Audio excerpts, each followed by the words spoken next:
साथियों, 15 अगस्त को लाल किले पर प्रधानमंत्री का भाषण एक गौरवमयी परंपरा है इस देश की।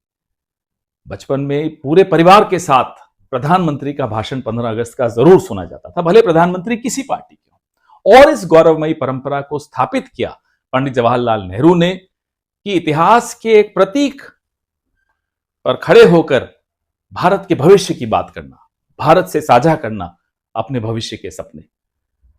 अफसोस की बात यह है कि पिछले 11 सालों में नरेंद्र मोदी जी ने इस गौरवमयी परंपरा को तार तार कर दिया। जब लाल किले से प्रधानमंत्री बोलते हैं, वो भूल जाते हैं कि वो किस विचारधारा के हैं। वो संविधान की विचारधारा को सर्वोपरि मान के बोलते हैं और पूरे देश को जोड़ते हुए बोलते हैं। पूरा देश को, एक एक व्यक्ति को, नॉर्थ ईस्ट हो, साउथ हो, नॉर्थ हो, वेस्ट हो, सेंट्रल हो, सबको लगता है कि नहीं, मेरे मन की बात की है प्रधानमंत्री ने। लेकिन आज का भाषण अगर आपने सुना तो इतना संकीर्ण था और इतना द्वेष से भरा हुआ था कि यह भाषण जोड़ने के लिए नहीं था, यह भाषण तोड़ने के लिए था। संघ का नाम लेना प्रधानमंत्री की मजबूरी हो सकती है। राष्ट्रीय स्वयंसेवक संघ का नाम लाल किले से लेना, उनकी तारीफ करना इनकी बहुत बड़ी मजबूरी है, क्योंकि राष्ट्रीय स्वयंसेवक संघ ने अब इनकी सेवानिवृत्ति की बात करनी शुरू कर दी है। आप आपस में चाटुकारिता करते रहिए एक दूसरे की, लेकिन आप संघ का नाम लेकर लाल किले से आप सरदार पटेल का अपमान कर रहे हैं, आप बाबा साहब आंबेडकर का अपमान कर रहे हैं, आप महात्मा गांधी का अपमान कर रहे हैं, आप संविधान का अपमान कर रहे हैं, आप तिरंगे का अपमान कर रहे हैं। ये आप कैसे कर सकते हैं? इसी संविधान की शपथ लेकर आप यहां लाल किले तक पहुंचे हैं, इसी तिरंगे की वजह से आप लाल किले तक पहुंचे हैं, लेकिन नहीं, आपने आज इन तमाम प्रतीकों का अपमान किया। और जिसका आदर्श संघ हो वो महात्मा गांधी के खिलाफ ही होगा, उस विचारधारा के खिलाफ ही होगा, वो संविधान और तिरंगे के खिलाफ ही होगा। संघ इस वर्ष 100 साल का अपनी जयंती मना रहा है।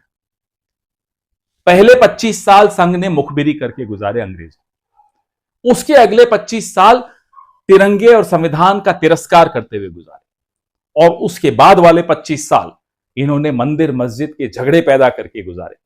पिछले 25 साल दलितों, आदिवासियों, पिछड़ों के हक कैसे मारे जाएं, ये साजिश रचते हुए गुजारे। संघ ऐसी कोई साजिश नहीं है जिसमें शामिल ना हो, जिसमें उसकी संदिग्ध भूमिका ना हो। इसका तो नाम ही राष्ट्रीय संदिग्ध संघ रख देना चाहिए। ऐसे संगठन का नाम आप लाल किले से 15 अगस्त को ले रहे हैं।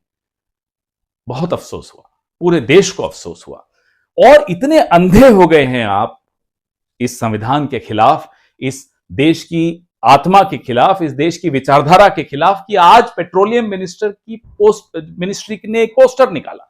उस पोस्टर में सावरकर तिरंगे से भी ऊपर, गांधी जी से तो ऊपर रखा ही, तिरंगे से भी ऊपर रखा, और उस पोस्टर से आंबेडकर जी गायब, नेहरू जी गायब, नीचे भगत सिंह जी और सुभाष चंद्र बोस रखे हुए हैं। अरे किसका नाम ले रहे हैं आप?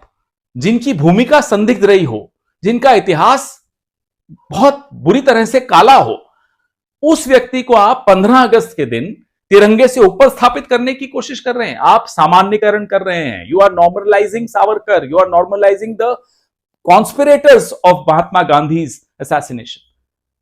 यह सामान्यकरण हम होने नहीं देंगे, ये देश नहीं होने देगा। ये देश संघ के खिलाफ हमेशा रहा है। आप तिकड़म से जीत जाते हैं, वो तिकड़म भी अब एक्सपोज हो रही है। इसका मतलब नहीं कि आपने देश का दिल जीत लिया, इसका मतलब ये नहीं कि गोडसे जीत सकता है, इसका मतलब नहीं कि सावरकर इस देश में कभी जीत सकता है। जय हिंद।